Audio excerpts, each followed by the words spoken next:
I honestly believe it's nothing to do with just being on internet connected devices. Data is being created everywhere now, and with TV, particularly with set-top boxes. So we often find that the set-top box feed is giving a rich data set that's as rich as anything from a connected sort of internet-served device.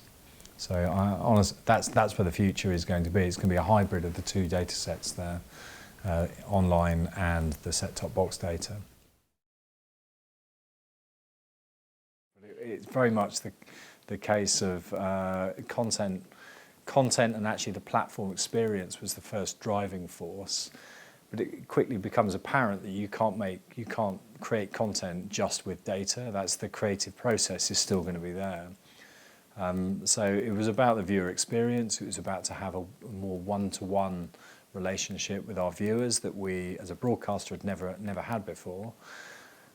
So once you got that established on the platforms we're on, we moved on to the commercial side of it, which is if we're having that good depth conversation with our viewers, can we actually translate that into commercial success? And so that followed about 2 years after our initial strategy started. We collected some very basic demographic information, which was age, gender, date of birth, email address, first name, last name, some quite rudimentary bits of information. Put that together with the kind of information that we know about them, of how they view and what they view and when they view, and you've got a very powerful data set there.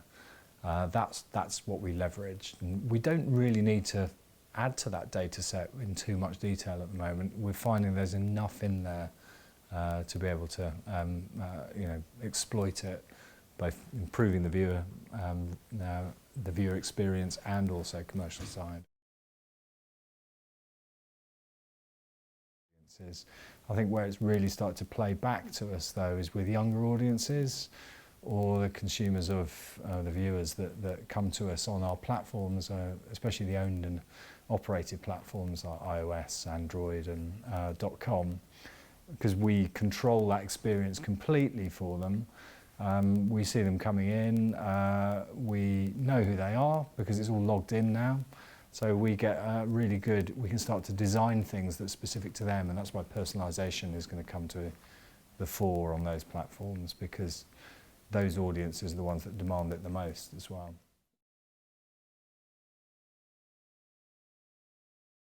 Commissioners, I think, have a really good handle on the audience anyway, and a lot of creative decisions are made by their knowledge of who they're trying to satisfy and how the programme idea is going to play out and actually who the audience is going to be. Data to help them is often useful, but it's not a driving force for making content. I think one of the things that we did, we created what we term a content universe, which was a sort of a map, a star map of all of our programmes and how they connect to each other. And that gave us a really interesting sort of nugget of information, which was they cluster themselves. So you found like genres that you wouldn't have described through language before. Sort of more accessible property programmes versus aspirational. And showed that to commissioners. Commissioners looked at it and they get it straight away. But you don't have to sort of take them through reams of numbers. How you interpret the information is really important for them.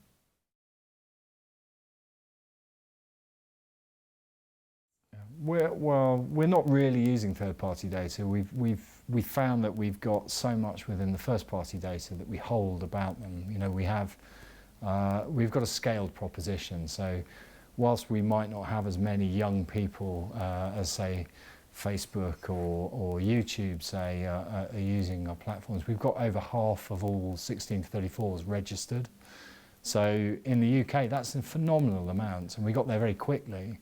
So actually, it's about discovering now, trying to entice the half that we haven't got and get them to try content, register, and then we'll learn more about them. But to date, we haven't had to use third-party data. Absolutely, yeah. Right from the word go. So 5 years ago, we kicked off our data strategy, and it came from the top. So the management plan came down from David Abraham.